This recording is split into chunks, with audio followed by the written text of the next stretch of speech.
Bob Costa, what should we expect from the president, or at least what are the president's goals during this 17-day work vacation that he's having in New Jersey?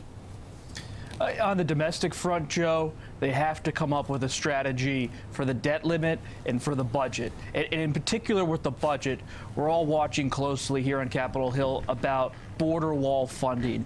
Will this White House really push the budget fight to the brink? Will they actually risk a government shutdown with Republicans in Congress over getting what they want when it comes to the wall? That is a core issue for this White House. How far will they really push these Republican leaders who don't really want to go wholesale in that direction?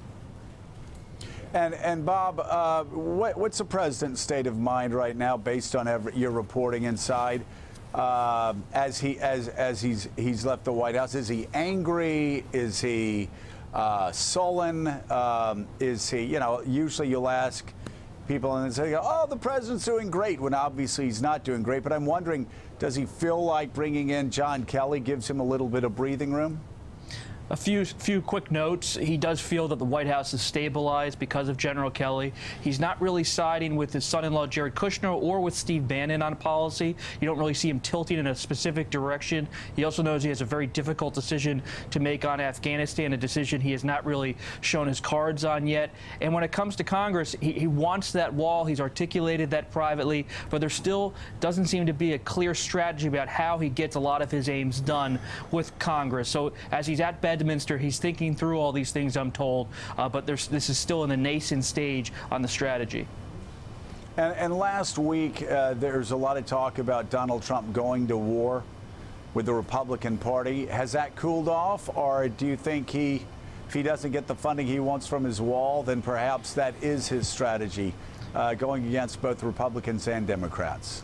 No, I think there are elements of the Republican Party he's eager to go to war with. If you think about Senator McCain's comments to the New York Times about a weak president, you think about the chairman in the Senate, Senator Murkowski, Senator McCain, Senator Collins, who broke with the president on health care. There's a lot of anger with that particular wing. And one final question.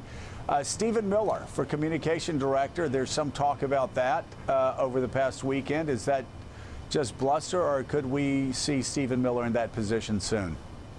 Axios first reported that over the weekend, so I made some calls, and I found out that Stephen Miller is actually in the running to not be communications director per se, but to have the communications director responsibilities. In short, Joe, this is because after Sean Spicer and Michael Dubke and Anthony Scaramucci, the White House isn't really in the mode of having a wide search for a comms director. Kellyanne Conway and others, and the president himself, remain key communications figures within the White House. And because Miller knows how to drive the president's policy from that populist angle, he does have some advocates for taking on the communications role, but we'll have to see if General Kelly really wants Miller to have such prominence in shaping not only policy, but communications.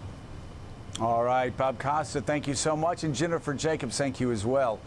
Still ahead on Morning Joe, we're going to have Howard Dean here. He's going to be talking about the future of the Democratic Party after losing another governor last week. They now control fewer than 1/3 of the governor's mansions in this country. That's about as bad as it's been for the Democratic Party in American history. And as we go to break, the president tweeting once more just a minute ago, quote, hard to believe that with 24/7 fake news on CNN, ABC, NBC, CBS, New York Times, and the Washington Post, that the Trump base is getting stronger. Happy days are here again, aren't they? The president is right. That is very hard to believe. You're watching Morning Joe. We'll be right back.